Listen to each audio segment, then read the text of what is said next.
The Lamentations of Jeremiah. Chapter 1. How the city sits solitary, that was full of people. She has become as a widow, who was great among the nations. She who was a princess among the provinces has become a slave. She weeps bitterly in the night. Her tears are on her cheeks. Among all her lovers she has no one to comfort her. All her friends have dealt treacherously with her. They have become her enemies. Judah has gone into captivity because of affliction and because of great servitude. She dwells among the nations. She finds no rest. All her persecutors overtook her in her distress. The roads to Zion mourn, because no one comes to the solemn assembly. All her gates are desolate. Her priests sigh. Her virgins are afflicted, and she herself is in bitterness. Her adversaries have become the head. Her enemies prosper, for the Lord has afflicted her for the multitude of her transgressions. Her young children have gone into captivity before the adversary. All majesty has departed from the daughter of Zion. Her princes have become like deer that find no pasture. They have gone without strength before the pursuer. Jerusalem remembers in the days of her affliction and of her miseries all her pleasant things that were from the days of old, when her people fell into the hand of the adversary, and no one helped her. The adversary saw her. They mocked at her desolations. Jerusalem has grievously sinned. Therefore she has become unclean. All who honored her despise her, because they have seen her nakedness. Yes, she sighs and turns backward. Her filthiness was in her skirts. She didn't remember her latter end. Therefore she has come down astoundingly. She has no comforter. See, Lord, my affliction, for the enemy has magnified himself. The adversary has spread out his hand on all her pleasant things, for she has seen that the nations have entered into her sanctuary, concerning whom you commanded that they should not enter into your assembly. All her people sigh. They seek bread. They have given their pleasant things for food to refresh their soul. Look, Lord, and see, for I have become despised. Is it nothing to you, all you who pass by? Look, and see if there is any sorrow like my sorrow, which is brought on me, with which the Lord has afflicted me in the day of his fierce anger. From on high has he sent fire into my bones, and it prevails against them. He has spread a net for my feet. He has turned me back. He has made me desolate, and I faint all day long. The yoke of my transgressions is bound by his hand. They are knit together. They have come up on my neck. He made my strength fail. The Lord has delivered me into their hands, against whom I am not able to stand. The Lord has set at nothing all my mighty men within me. He has called a solemn assembly against me to crush my young men. The Lord has trodden the virgin daughter of Judah as in a winepress. For these things I weep. My eye runs down with water, because the Comforter, who should refresh my soul, is far from me. My children are desolate, because the enemy has prevailed. Zion spreads out her hands. There is no one to comfort her. The Lord has commanded concerning Jacob, that those who are around him should be his adversaries. Jerusalem is among them as an unclean thing. The Lord is righteous, for I have rebelled against his commandment. Please hear, all you peoples, and see my sorrow. My virgins and my young men have gone into captivity. I called for my lovers, but they deceived me. My priests and my elders gave up the spirit in the city, while they sought food for themselves to refresh their souls. Look, Lord, for I am in distress. My heart is troubled. My heart turns over within me, for I have grievously rebelled. Abroad, the sword buries. At home, it is like death. They have heard that I sigh. There is no one to comfort me. All my enemies have heard of my trouble. They are glad that you have done it. You will bring the day that you have proclaimed, and they will be like me. Let all their wickedness come before you. Do to them as you have done to me for all my transgressions. For my sighs are many, and my heart is faint. Lamentations. Chapter 2. How has the Lord covered the daughter of Zion with a cloud in his anger? He has cast the beauty of Israel down from heaven to the earth, and hasn't remembered his footstool in the day of his anger. The Lord has swallowed up all the dwellings of Jacob without pity. He has thrown down in his wrath the strongholds of the daughter of Judah. He has brought them down to the ground. He has profaned the kingdom and its princes. He has cut off all the horn of Israel in fierce anger. He has drawn back his right hand from before the enemy. He has burned up Jacob like a flaming fire, which devours all around. He has bent his bow like an enemy. He has stood with his right hand as an adversary. He has killed all that were pleasant to the eye. In the tent of the daughter of Zion, he has poured out his wrath like fire. The Lord has become as an enemy. He has swallowed up Israel. He has swallowed up all her palaces. He has destroyed his strongholds. He has multiplied mourning and lamentation in the daughter of Judah. He has violently taken away his tabernacle as if it were a garden. He has destroyed his place of assembly. The Lord has caused solemn assembly and Sabbath to be forgotten in Zion. In the indignation of his anger, he has despised the king and the priest. The Lord has cast off his altar. He has abhorred his sanctuary. He has given the walls of her palaces into the hand of the enemy. They have made a noise in the Lord's house, as in the day of a solemn assembly. The Lord has purposed to destroy the wall of the daughter of Zion. He has stretched out the line. He has not withdrawn his hand from destroying. He has made the rampart and wall lament. They languish together. Her gates have sunk into the ground. He has destroyed and broken her bars. Her king and her princes are among the nations where the law is not. Yes, her prophets find no vision from the Lord. The elders of the daughter of Zion sit on the ground. They keep silence. They have cast up dust on their heads. They have clothed themselves with sackcloth. The virgins of Jerusalem hang down their heads to the ground. My eyes fail with tears. My heart is troubled. My bile is poured on the earth, because of the destruction of the daughter of my people, because the young children and the infants swoon in the streets of the city. They ask their mothers, "Where is grain and wine?" When they swoon as the wounded in the streets of the city, when their soul is poured out into their mother's bosom. What shall I testify to you? What shall I liken to you, daughter of Jerusalem? What shall I compare to you, that I may comfort you, virgin daughter of Zion? For your breach is as big as the sea. Who can heal you? Your prophets have seen false and foolish visions for you. They have not uncovered your iniquity to reverse your captivity, but have seen for you false revelations and causes of banishment. All that pass by clap their hands at you. They hiss and wag their head at the daughter of Jerusalem, saying, "Is this the city that men call the perfection of beauty, the joy of the whole earth?" All your enemies have opened their mouth wide against you. They hiss and gnash their teeth. They say, "We have swallowed her up. Certainly this is the day that we looked for. We have found it. We have seen it. The Lord has done that which he planned. He has fulfilled his word that he commanded in the days of old. He has thrown down and has not pitied. He has caused the enemy to rejoice over you. He has exalted the horn of your adversaries. Their heart cried to the Lord, O wall of the daughter of Zion, let tears run down like a river day and night. Give yourself no relief. Don't let your eyes rest. Arise, cry out in the night. At the beginning of the watches, pour out your heart like water before the face of the Lord. Lift up your hands toward him for the life of your young children, who faint for hunger at the head of every street. Look forward and see to whom you have done thus. Should the women eat their offspring, the children that they held and bounced on their knees? Should the priest and the prophet be killed in the sanctuary of the Lord? The youth and the old man lie on the ground in the streets.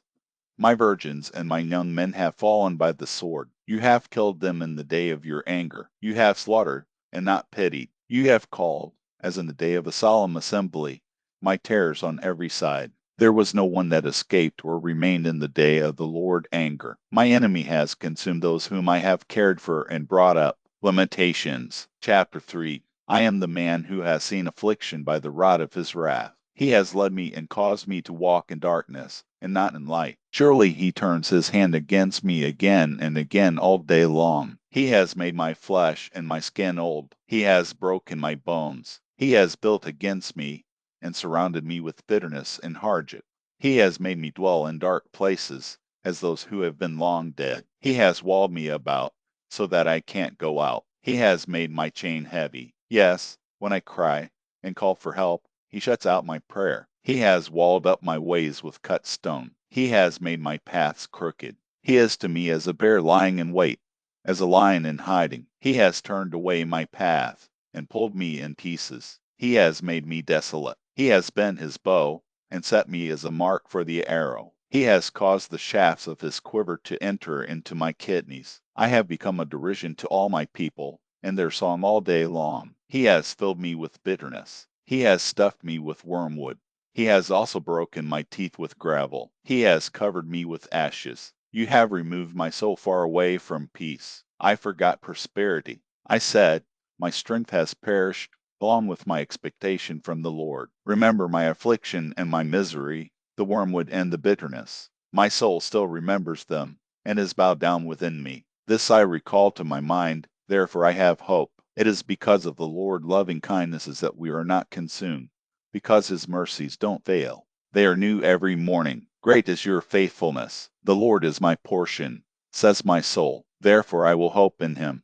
The Lord is good to those who wait for him, to the soul who seeks him. It is good that a man should hope and quietly wait for the salvation of the Lord. It is good for a man that he bear the yoke in his youth. Let him sit alone and keep silence, because he has laid it on him. Let him put his mouth in the dust, if it is so that there may be hope. Let him give his cheek to him who strikes him. Let him be filled full of reproach. For the Lord will not cast off forever. For though he causes grief, yet he will have compassion according to the multitude of his loving kindnesses. For he does not afflict willingly, nor grieve the children of men, to crush under foot all the prisoners of the earth, to turn away the right of a man before the face of the Most High, to subvert a man in his cause. The Lord doesn't approve. Who is he who says, and it comes to pass, when the Lord doesn't command it? Doesn't evil and good come out of the mouth of the Most High? Why should a living man complain, a man for the punishment of his sins? Let us search and try our ways, and turn again to the Lord. Let's lift up our heart with our hands to God in the heavens. We have transgressed and have rebelled. You have not pardoned. You have covered us with anger and pursued us. You have killed. You have not pitied. You have covered yourself with a cloud, so that no prayer can pass through. You have made us an offscouring and refuse in the middle of the peoples. All our enemies have opened their mouth wide against us. Terror and the pit have come on us, devastation and destruction. My eye runs down with streams of water for the destruction of the daughter of my people. My eye pours down and doesn't cease without any intermission, until the Lord looks down and sees from heaven. My eye affects my soul because of all the daughters of my city. They have chased me relentlessly like a bird, those who are my enemies without cause. They have cut off my life in the dungeon, and have cast a stone on me. Waters flowed over my head. I said, I am cut off. I called on your name, Lord, out of the lowest dungeon.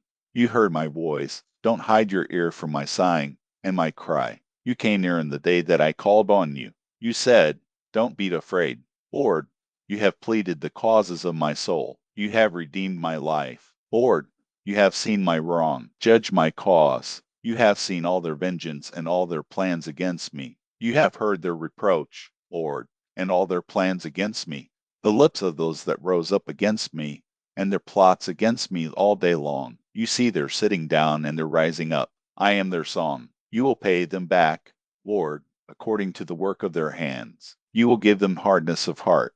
Your curse to them. You will pursue them in anger, and destroy them from under the heavens of the Lord. Lamentations, chapter 4. How the gold has become dim. The most pure gold has changed. The stones of the sanctuary are poured out at the head of every street. The precious sons of Zion, comparable to fine gold, how they are esteemed as earthen pitchers, the work of the hands of the potter. Even the jackals offer their breast. They nurse their young ones. But the daughter of my people has become cruel, like the ostriches in the wilderness. The tongue of the nursing child clings to the roof of his mouth for thirst. The young children ask for bread, and no one breaks it for them. Those who ate delicacies are desolate in the streets. Those who were brought up in purple embrace dunghills. For the iniquity of the daughter of my people is greater than the sin of Sodom, which was overthrown as in a moment. No hands were laid on her. Her nobles were purer than snow. They were whiter than milk. They were more ruddy in body than rubies. Their polishing was like sapphire.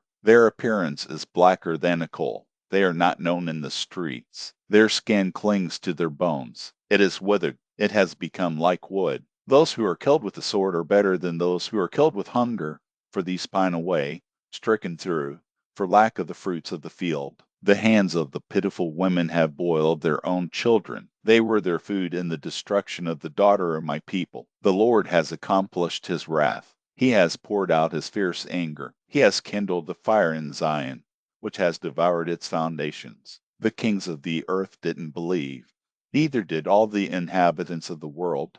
that the adversary and the enemy would enter into the gates of Jerusalem. It is because of the sins of her prophets and the iniquities of her priests that have shed the blood of the just in the middle of her. They wander as blind men in the streets. They are polluted with blood, so that men can't touch their garments. Go away, they cried to them. Unclean, go away, go away, don't touch. When they fled away and wandered, men said among the nations, they can't live here any more. The Lord's anger has scattered them. He will not pay attention to them any more. They didn't respect the persons of the priests. They didn't favor the elders. Our eyes still fail, looking in vain for our help. In our watching we have watched for a nation that could not save. They hunt our steps, so that we can't go in our streets. Our end is near. Our days are fulfilled, for our end has come. Our pursuers were swifter than the eagles of the sky. They chased us on the mountains. They set an ambush for us in the wilderness. The breath of our nostrils,